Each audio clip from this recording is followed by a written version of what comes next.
Hello everyone, कैसे हैं आप सब। उम्मीद करती हूँ कि सब ठीक ठाक होंगे, राजी खुशी होंगे। काफी टाइम बाद मैंने अभी दोबारा से ये वीडियो एक अपलोड की है।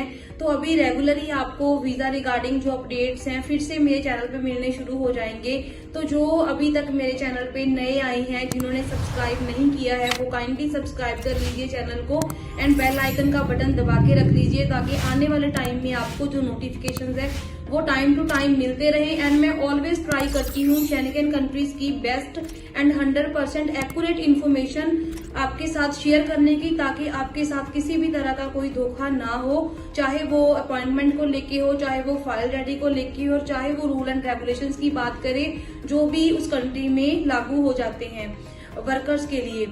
तो आज की इस वीडियो में हम बात करेंगे क्रोएशिया की अपॉइंटमेंट और फाइल के बारे में।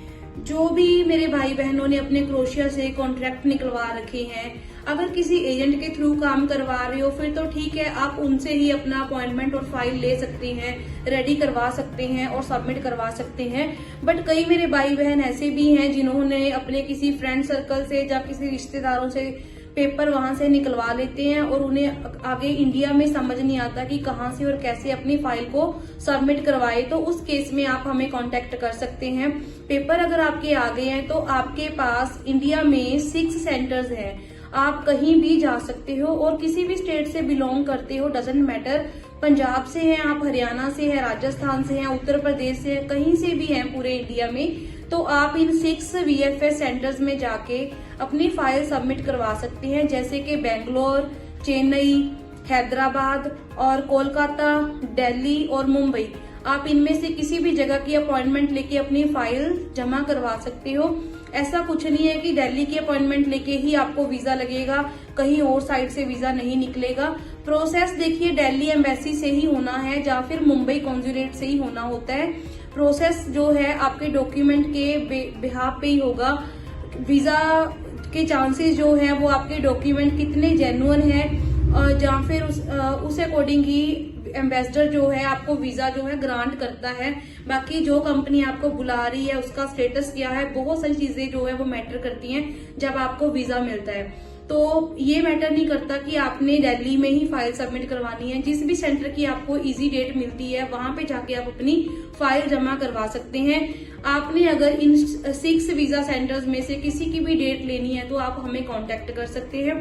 बाकी इसके अलावा डॉक्यूमेंट क्या क्या रिक्वायर्ड रहते हैं क्रोएशिया के लिए और वीजा फीस आपकी क्या रहेगी। सबसे पहले वीजा फीस की ही बात कर लेते हैं। जो क्रोएशिया की वर्क परमिट की वीजा फीस है वो 93 यूरो है। मींस इंडियन अमाउंट में बात करें तो 8500 के अप्रोक्स बन जाती है। बाकी इसके अलावा VFS के कुछ 2-3 हजार एक्स्ट्रा चार्जेस आपको पड़ जाते हैं। ये आपकी एम्बेसी फीस है, ये आपने VFS सेंटर में जाके सबमिट खुद से करानी है। और इसके अलावा हम बात करते हैं डॉक्यूमेंट पार्ट के बारे में कि क्रोएशिया के लिए जब आप अपनी फाइल जमा कराने जाते हो तो क्या क्या डॉक्यूमेंट वहां पे रिक्वायर्ड रहते हैं। सबसे पहले हम बात करते हैं अपॉइंटमेंट लेटर की।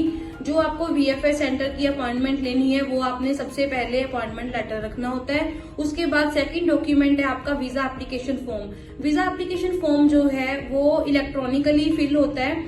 उसके लिए भी मैं एक अलग से वीडियो बना दूंगी, आप वो भी देख सकते हो। अगर नहीं कुछ समझ में आता तो आप हमसे भी काम करा सकते हैं अपना। बाकी इसके अलावा आपके फोटोग्राफ्स भी लगेंगे, ट्रैवल मेडिकल इंश्योरेंस भी लगेगा। ट्रैवल मेडिकल इंश्योरेंस डिपेंड करता है वीजा टाइप पे कि कितने टाइम का आपके पास कॉन्ट्रैक्ट है। 3 महीने का ट्रैवल इंश्योरेंस चाहिए या 6 मंथ्स का चाहिए या फिर 1 मंथ का ही चाहिए, वो डिपेंड अपॉन होता है आपके कॉन्ट्रैक्ट के। तो इसके अलावा आगे मीन्स ऑफ ट्रांसपोर्टेशन की बात करें तो 1 वे ट्रैवल टिकट भी आपकी साथ में आपको लगानी होती है। एंड मेन डॉक्यूमेंट आपका वर्क परमिट लेटर हो गया, जो क्रोएशियन कंपनी की तरफ से आपको इश्यू होता है।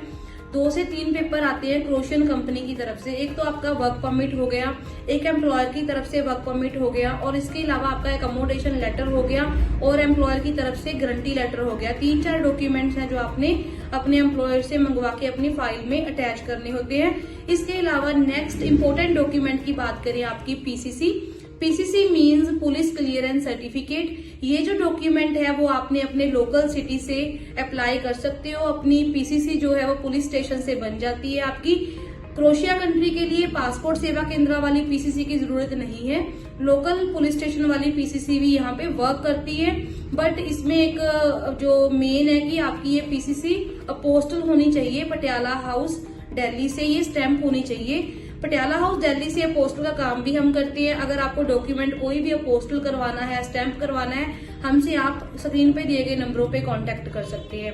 बाकी इसके अलावा अगर आपका कोई प्रीवियसली क्रोशिया का वीजा लगा हुआ है और आपने वो ट्रैवल नहीं किया, तो उसके लिए आपको पर्सनल कवरिंग लेटर देना होगा कि क्यों आपने पिछले वीजा पे ट्रैवल नहीं किया, इलेबोरेट करना पड़ेगा। अगर आपकी कोई शेंगेन से या किसी कंट्री से रिफ्यूजल है तो वो भी आपको साथ में रखनी है।